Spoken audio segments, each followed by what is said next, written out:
Marie Loison-Le-Ruste, je suis sociologue et maîtresse de conférences à l'Université Paris 13. Et donc je viens de publier un ouvrage qui est issu de ma thèse de sociologie et qui s'intitule Habiter à côté des SDF, représentation sociale et attitude à l'égard de la pauvreté. Les habitants des grandes villes ont toujours côtoyé des SDF. En quoi la situation actuelle est-elle nouvelle ? Alors, le problème n'est pas vraiment nouveau, mais on pourrait dire qu'il y a une espèce de nouvelle question SDF, dans la mesure où aujourd'hui les personnes sans domicile sont beaucoup plus visibles dans les rues. C'est dû à une transformation de la morphologie des villes, à une résorption de l'habitat insalubre, à tout un tas d'autres facteurs qui font qu'aujourd'hui on voit de plus en plus de personnes dans les rues qui mendient et qui s'installent dans l'espace public. Aujourd'hui, on voit aussi que ces personnes font l'objet à la fois d'une attention importante pendant l'hiver et puis en même temps on observe aussi une criminalisation de plus en plus importante en France mais aussi dans d'autres pays sous la forme par exemple d'arrêtés anti-mendicité ou bien de produits antirépulsifs pour ces populations. Donc la question que je me suis posée c'est voilà, comment on peut expliquer ça ? Eh bien alors, comment l'expliquer ? Alors d'abord, par la façon dont on se représente ces personnes sans domicile. Donc c'est l'objet du premier chapitre de l'ouvrage, de voir comment cette figure du SDF s'est construite par différents types d'acteurs, les médias, les associations, les politiques publiques, les gens de la rue, etc.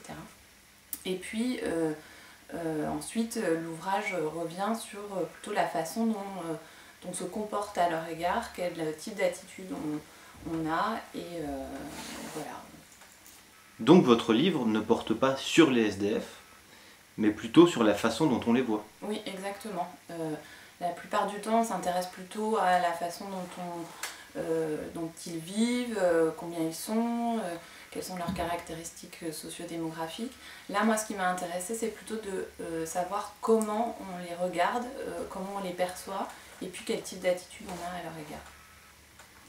Votre travail repose sur une enquête sociologique. Comment l'avez-vous menée ? Alors j'ai mené deux types d'enquêtes. Une première enquête plutôt qualitative, en allant observer assez attentivement ce qui se passait dans des rues où se trouvent des centres d'accueil et d'hébergement pour les personnes sans domicile, en faisant des entretiens avec les riverains qui habitent à côté de ces structures, avec des élus, avec des responsables associatifs, des travailleurs sociaux, etc. Et puis ensuite j'ai fait une enquête plus quantitative auprès de ces riverains pour savoir un peu comment ils percevaient la pauvreté et le sans-abrisme. Pourquoi avez-vous choisi d'interroger ces riverains des centres d'accueil et d'hébergement d'urgence ? Alors dans dans plusieurs autres recherches, je m'étais rendu compte que c'était un peu compliqué d'interroger les gens comme ça sur leur rapport à la pauvreté et au sans-abrisme.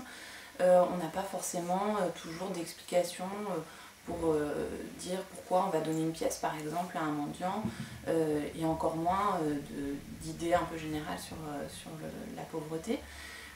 Donc du coup je me suis dit qu'il fallait que je trouve une espèce d'excuse sociologique et donc j'ai choisi d'aller interroger ces personnes qui finalement ne peuvent pas ignorer la présence des sans-domicile dans ces rues-là, dans la mesure où elles vivent vraiment à côté d'elles, elles sont présentes dans ces rues, elles sont visibles. Alors ce qu'il faut noter c'est que l'enquête a eu lieu entre 2005 et 2007 et qu'avec le mouvement des enfants de Don Quichotte, la loi sur le droit au logement opposable et puis un certain nombre de mesures liées à cette loi, l'hébergement de stabilisation a un petit peu modifié les choses. Aujourd'hui les SDF sont un peu moins visibles dans ces rues parce qu'ils ne sont pas remis à la rue le lendemain suite à cet hébergement, mais globalement les résultats généraux de cet ouvrage sont encore valables aujourd'hui. Pourquoi la présence des SDF dans ces rues pose-t-elle problème aux habitants ? Alors, du fait donc de cette présence parfois nombreuse dans la rue, il y a un certain nombre de nuisances assez objectivables dans ces rues. Alors d'abord, il y a du bruit lors de l'entrée et de la sortie des personnes dans ces structures, au moment de l'ouverture et de la fermeture. Donc des odeurs, des salissures, la visibilité même des corps de ces pauvres. Ensuite, il y a une nuisance plus économique pour les propriétaires qui habitent dans ces rues, dans la mesure où ils ont peur que leurs biens perdent de leur valeur. Ensuite, il y a également un sentiment d'insécurité qui est assez fort, qui est exprimé par ces riverains. Et puis enfin, il y a aussi un sentiment de perte d'identité de soi, parce qu'on est souvent très attaché au lieu où on habite, son quartier de résidence. Et la présence de ces structures et de ces personnes sans domicile dans les rues fait que les habitants, par exemple, des craintes d'inviter des amis chez eux ou des choses comme ça. Voilà. Vous distinguez 4 types de réactions à l'égard de la présence de ces structures et des SDF dans ces rues. Alors, il y a en effet 4 types de comportements. Trois attitudes qui sont assez minoritaires. D'abord des personnes qui sont très gênées par les nuisances que j'ai évoquées et qui vont se mobiliser contre la présence des sans-domicile en faisant signer des pétitions par exemple, en créant des associations de défense des riverains. Donc ce type de comportement est très visible dans l'espace public, très audible aussi, mais en fait il n'est pas très important en termes de nombre. Ensuite, il y a 2 autres types de comportements assez minoritaires également. Donc j'ai d'abord des personnes qui se rapprochent d'une forme d'indifférence. En général, ce sont plutôt des personnes jeunes, par exemple des étudiants qui ne sont pas très investis dans leur quartier, qui savent qu'ils vont bientôt partir, changer de lieu de résidence. Et puis des personnes qui, elles, vont être dans ce que j'ai appelé la critique du rejet, c'est-à-dire, elles, avoir un discours pour dire que c'est assez inadmissible finalement que des personnes qui sont bien logées protestent contre contre la présence de personnes mal logées. Donc voilà, des formes plutôt de critique du rejet. Et puis enfin, un dernier type d'attitude, lui beaucoup plus majoritaire, qui est le fait que certains riverains sont plutôt donc dans une forme de rejet distant. Eux, ils sont aussi gênés par ces nuisances, mais ils ne vont pas se mobiliser pour 2 raisons principales. La première, c'est qu'ils sont assez fatalistes. Ils se disent que certaines associations sont présentes depuis très longtemps dans ces rues et que c'est un peu difficile de les faire partir. Ou bien ils ont un certain malaise à l'égard de la pauvreté en disant c'est quand même bien socialement qu'on fasse quelque chose pour ces SDF, mais en même temps, moi, ça me gêne personnellement dans ma vie de tous les jours. Vous montrez donc qu'il y a une grande ambiguïté dans notre rapport au SDF aujourd'hui. Oui, tout à fait, mais c'est pas nouveau en fait. L'attitude à l'égard des pauvres a toujours oscillé dans l'histoire entre assistance d'un côté et puis hostilité de l'autre. En fait, il y a un phénomène de ce que j'appelle la compassion sélective pour plusieurs raisons. D'abord, on va pas avoir le même comportement en fonction de la saison, par exemple, de la température. On est en général un peu plus dans la compassion l'hiver, aux périodes de Noël par exemple.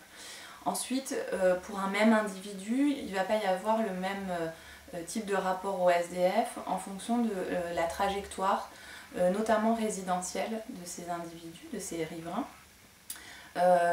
Quand on n'a pas d'enfants et quand finalement au cours de sa vie on en a, quand on devient propriétaire, toutes ces choses peuvent favoriser un rejet plus important à l'égard de ces populations.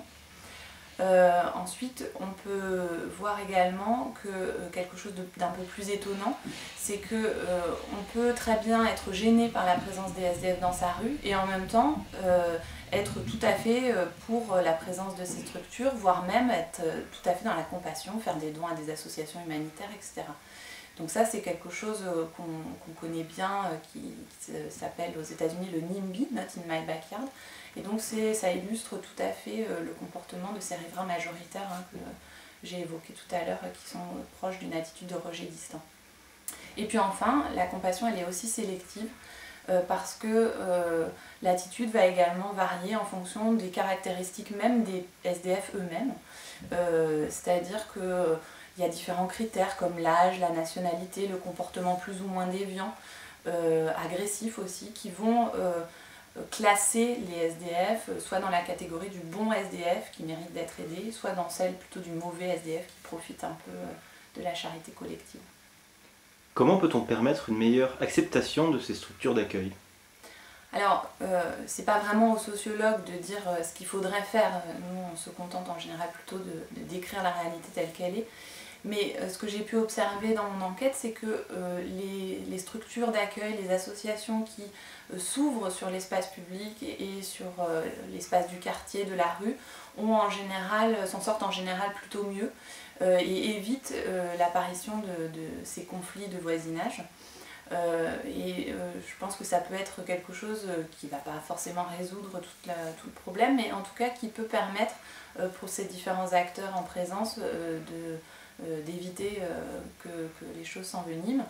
Pour les travailleurs sociaux, ça peut être une bonne chose parce qu'ils souffrent en général d'un manque de reconnaissance important dans leur métier. C'est pas un métier facile de s'occuper des plus précaires. Pour les habitants, c'est, je pense, quelque chose de positif aussi, dans la mesure où souvent ils méconnaissent un peu ce qui se passe dans ces structures et ils ont un peu l'impression d'un lieu d'enfermement, ils ne savent pas très bien toujours comment ça fonctionne, quel type de population sont accueillies, etc. Puis pour les SDF eux-mêmes, je pense que ça peut être aussi une bonne chose, parce que ça pourrait peut-être leur permettre de sortir un peu justement de cette exclusion, en montrant par exemple qu'il y en a beaucoup qui travaillent, qui pour certains ils sont bien habillés, qui ne sont pas tous très clochardisés, très abîmés par la vie à la rue, etc. Donc voilà, ça résoudra peut-être pas le problème, mais en tout cas, globalement, ces conflits de voisinage pourraient sans doute être minimisés s'il y avait cette ouverture sur l'espace public.